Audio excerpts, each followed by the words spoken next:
দেশের ৬ কোটি মানুষ শ্রম সুরক্ষার বাইরে, যেখানে প্রায় ১৪০টি খাত উপখাতে নেই ন্যূনতম মজুরি নির্ধারণ।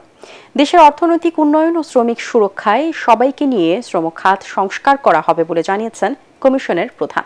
আর শ্রমিকদের স্বার্থ সুরক্ষায় সকল মন্ত্রণালয়ের সমন্বয়ে অন্তর্বর্তীকালীন সেল গঠনের দাবি জানিয়েছে সিপিডি। তরিক ইসলামের রিপোর্ট। দেশে প্রতিনিয়ত কমছে নারী শ্রমিকের হার, নেই শ্রমিকদের ন্যূনতম মজুরি, নেই সামাজিক ও আইনি সুরক্ষাও। এমন বাস্তবতায় শ্রমিকদের জীবনমান, কর্মপরিবেশ ও অধিকার সংক্রান্ত সংস্কার উদ্যোগ নিয়ে অন্তর্বর্তীকালীন সরকারের জন্য প্রস্তাবনা তুলে ধরতে এই আয়োজন সেন্টার ফর পলিসি ডায়ালগ সিপিডির। এ সময় শ্রমিকদের স্বার্থ সুরক্ষা ও নিরাপদ কর্মপরিবেশ নিশ্চিতের আহ্বান জানান বিভিন্ন শ্রম সংগঠন থেকে অংশ নেয়া আলোচকরা। সংবিধান আমাদেরকে সংগঠন করার, মত প্রকাশের স্বাধীনতা, দর কষাকষি করার অধিকার দিলেও আমরা এমন সব আইনের জালে জর্জরিত এবং আটকা পড়ে আছি যে সেই আইনগুলোকে আসলে পরিবর্তন করা দরকার। গ্লোবাল যে স্ট্যান্ডার্ড আছে সেই স্ট্যান্ডার্ডের সাথে কিন্তু সমতা রেখে যেন রিফর্মগুলোর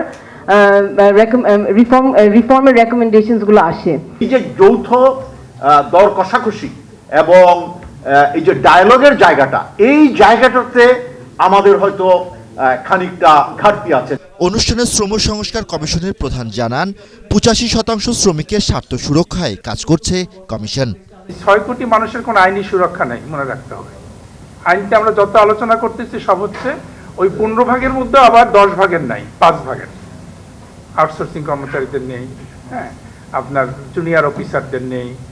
তো এরকম অনেক বাদ দিলে তাহলে যখন আমরা 85 ভাগের কোনো আইনি সুরক্ষা নাই, কোনো মজুরির মানদণ্ড নাই, সে কার কাছে কত টাকা চেতে পারে, তার কোনো সামাজিক নিরাপত্তা কর্মসূচিতে অংশগ্রহণ নাই। আর সিপিডির গবেষণা পরিচালক খন্দকার গোলাম মুয়াজ্জেম জানান শ্রমিক স্বার্থ সুরক্ষায় বাড়াতে হবে প্রাতিষ্ঠানিক সক্ষমতা।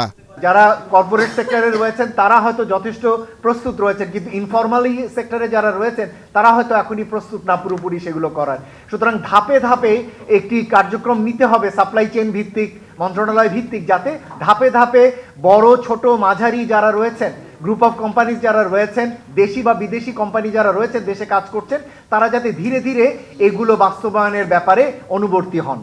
এ সময় শ্রমিকদের স্বার্থ বিরোধী আইন সংস্কারেও দাবি জানান বক্তারা। তরিক ইসলাম, এটিএন বাংলা, ঢাকা।